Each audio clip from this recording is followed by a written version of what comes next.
আকাবের পূজা, মূল পূজা, বাপ দাদা পূজা, এগুলো করতে গিয়া আমরা কোরআন এবং সুন্নাহ থেকে দূরে সরে থাকছি। আকাবেররা এমনে করতেন, আকাবেররা হেমনে করতেন, আকাবেররা এমনে বইতেন, এমনে খাইতেন। ও ভাই, আকাবেরের দোহাই দিয়া ইসলাম শিক্ষা দেওয়ার নিয়ম কে শিখাইছে? আর এটা তো জাহান্নামীদের সিস্টেম, আকাবেরদেরকে দেখে জীবন গঠন করা। ঠিক কিনা ভাই? কথাগুলো মন করা পেতেছি না কোরআন থেকে? আকাবির বাপ দাদা ফরদাদা এর উপরস্থ পূর্বপুরুষ লেভেলের বড়দেরকে দেখে দেখে নিজের জীবন গঠন করা, এটা জান্নাতীদের স্বভাব নয়, জাহান্নামীদের স্বভাব। এই স্বভাব আমাদেরকে গ্রাস করেছে। 3 নম্বর বিষয় নোট করার মতো। তাইলে এদের 3টা আফসোস খেয়াল করেন। প্রথম আফসোস, হায় যদি আল্লাহর কোরআন আর রাসূলের সুন্নাত মেনে জীবনটা গঠন করতাম, আজকে জাহান্নামে পড়াইতে হতো না। প্রথম আফসোস। দ্বিতীয় আফসোস, হায় আফসোস আমরা কোরআন হাদিস মানছি না, নেতার কথায় উঠবস করে আজকে জাহান্নাম পর্যন্ত আসতে হয়েছে। 2 নম্বর আফসোস। 3 নম্বর আফসোস, জাহান্নামে জ্বলতাছে আর আফসোস করতেছে, হায় রে আফসোস। দুনিয়ার জীবনে আকাবের বুজুর্গ অমুক তমুক পিতা দাদা ফরদাদা 14 গোষ্ঠী উপরস্থ লেভেলের যারা মারা গেছে, এরা কেমনে করতো, কেমনে খাইতো, কেমনে বইতো, কেমনে বিশ্বাস করতো, কেমনে আমল করতো, ওইটি দিকে দিকে আমল করছিলাম, কোরআন আর হাদিসের সাথে মিলাই নাই। হায় আফসোস, সেই দিন যদি পিতা দাদা ফরদাদা পূর্বপুরুষ আকাবিরদের অনুসরণ না করে কোরআন আর সুন্নাত মানতাম, আজকে হয়তো জাহান্নামে জ্বলতে হইতো না।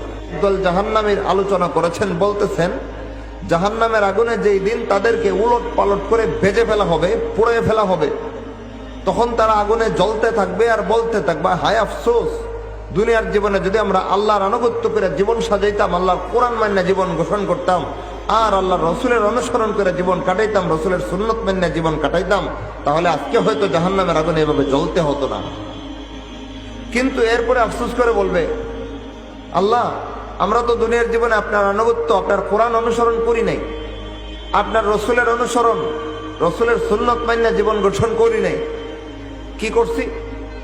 যা পালন করছি সারাটা জীবনে, হয়তো নেতাদের আনুগত্য করতে গিয়া কোরআন এবং সুন্নত ছাড়ছি, অথবা সোসাইটি পূজা, গোত্র পূজা, দল পূজা, আকাবের পূজা, মুরব্বী পূজা, বাপ দাদা পূজা, এগুলো করতে গিয়া আমরা কোরআন এবং সুন্নাত থেকে দূরে সরে থাকছি।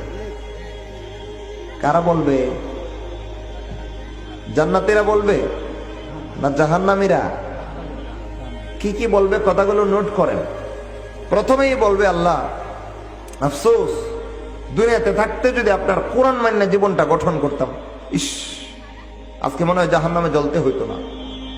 দুনিয়ায় থাকতে যদি আপনার নবীর দেখানো পথে রসুল যেইভাবে বলেছেন, যে কাজ যেভাবে করতে বলেছেন, যে বিশ্বাস যেইভাবে পোষণ করতে শিখিয়েছেন, ওইভাবে যদি রসুলের মতো করে জীবনটা গঠন করতাম, তাহলে আজকে জাহান্নামে জ্বলতে হইতো না।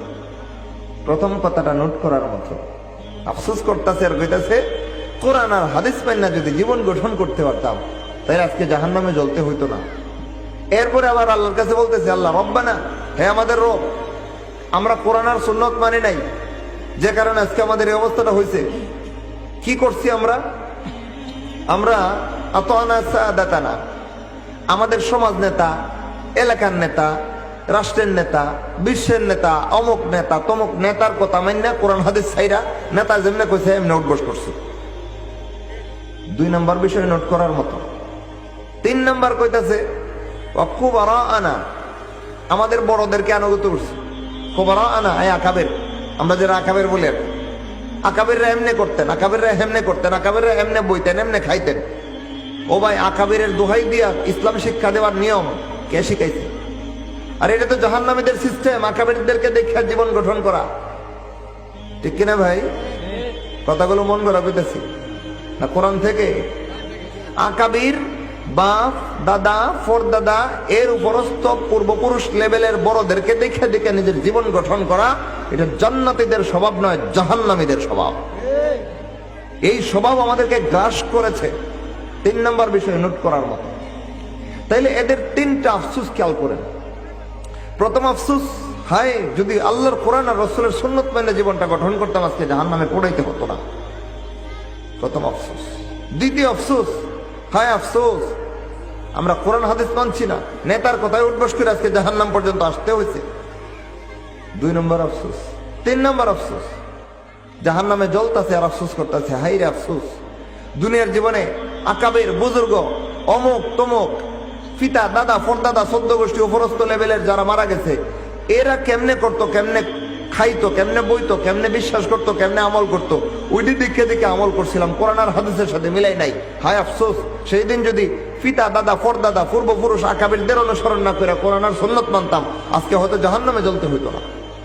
3 নম্বর আফসোস, এদের সব কয়টা আফসোস বাস্তব, যে কারণে এদের আফসোসের বাস্তবতার বিবরণ দিয়া এর কয়েকটা আয়াত পরে আল্লাহ রাব্বুল আলামিন বলেন, হে ঈমানদারগণ, ভালো রকম শুনে রাখো, আল্লাহর গজব থেকে বাঁচো।